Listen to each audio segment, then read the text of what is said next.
सांगतो मराठीत पाटी लावा, मराठीत पाटी लावली पाहिजे आणि तिथं बसणारा मागे तोही मराठीत असला पाहिजे.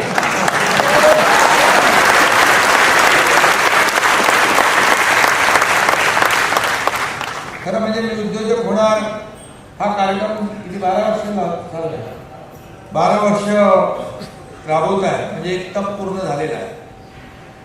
खरं म्हणजे आपली ही एक प्रकारची तपश्चर्याच आहे. कारण मराठी माणसाला हे सगळं कष्टातून संघर्षातून पुढे यावं लागतं.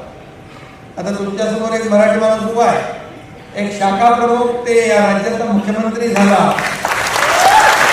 आणि बाळासाहेबांच्या आणि साहेबांच्या आशीर्वादाने या ठिकाणी मी मुख्यमंत्री जरी होतो तरी सुद्धा सगळे म्हणायचे सीएम म्हणजे चीफ मिनिस्टर, मी म्हणायचो सीएम म्हणजे कॉमन मॅन. आणि आता मी डीसीएम आहे, देवेंद्रजी मुख्यमंत्री आहे, तेव्हा आमची तेव्हाची टीम आता ही टीम हीच आहे. आता डीसीएम म्हणून मी आता म्हणतो मी डेडिकेटेड टू कॉमन मॅन. सामान्य माणसाची नाळ तुटता कामा नये. शेवटी आपण जमिनीवरचे कार्यकर्ते आहोत.